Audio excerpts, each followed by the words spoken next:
All right, have you ever been staring at a sentence and you just know something's tricky? It seems like it should be simple, but it's not. Well, today we're going to tackle one of the most common puzzles in English grammar. And hey, by the end of this, you'll have the key to solve it. Every single time. Okay, let's just dive right in. Look at these two sentences. On one hand, we have the audience cheers. Simple enough. But then you see the audience cheer. Wait a second. Cheers, cheer? Singular, plural. But it's the same noun, audience. So what's the deal? So which one is right? I mean, this is the kind of thing that makes even native speakers scratch their heads. But here's the twist. What if I told you they're both correct? Yeah, I know. Depending on the context, both of those sentences could be perfectly fine. How is that even possible? And that question, that's the heart of our whole grammar puzzle today. You've got one noun, but you can use two different verbs. To figure this out, we gotta get to know the special kind of word we're dealing with here. And these special words are called collective nouns.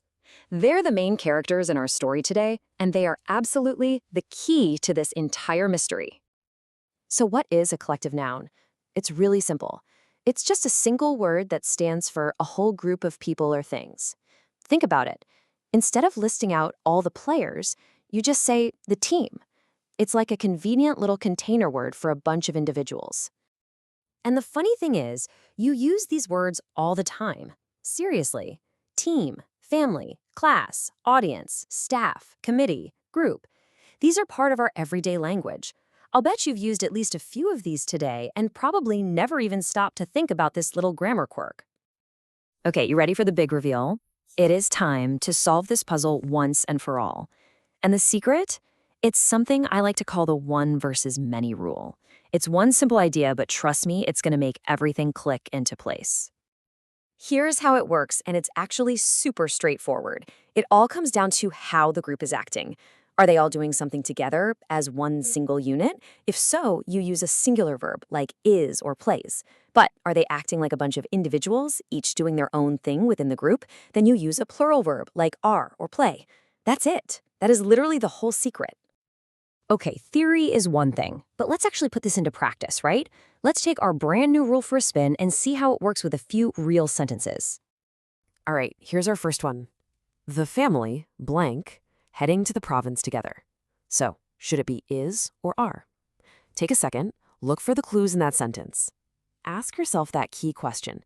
Is the family acting as one unit or as a bunch of individuals? Did you spot it? The clue is right there, in one simple word, together. That one word tells you everything you need to know.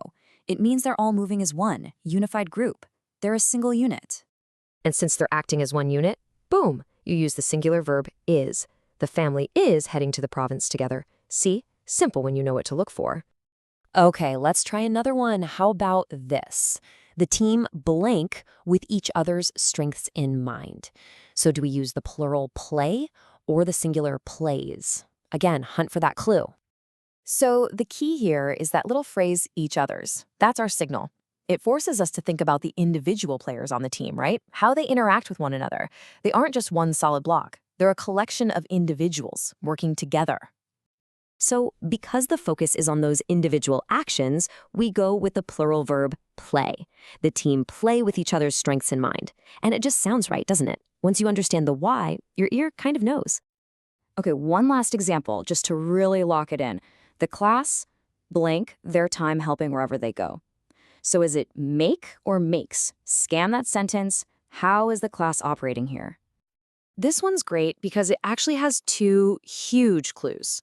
First, you've got the word there, which points to individuals. And then there's wherever they go. That tells you the students are all scattered around, right? They're not sitting in one classroom acting as a single unit. They're all over the place, doing their own thing. And because they're acting as individuals, we need that plural verb, make. The class make their time helping wherever they go. The individual students make their time count. See, once you spot those clues, the answer just snaps into focus. So let's wrap this up. What's the big takeaway for you? Well, you now have a super simple tool you can use in your own writing, in your emails, your reports, whatever. This isn't just some dusty old grammar fact. It's a practical skill you can start using, like, right now. It all boils down to this easy 3-step process. First, just spot the collective noun. Step 2, ask yourself the magic question. Are they acting as one unit or as many individuals? And step 3, just pick your verb based on that answer. You do that, and I promise you are going to get this right every single time. You know, what this really shows us is that language isn't always about rigid black and white rules.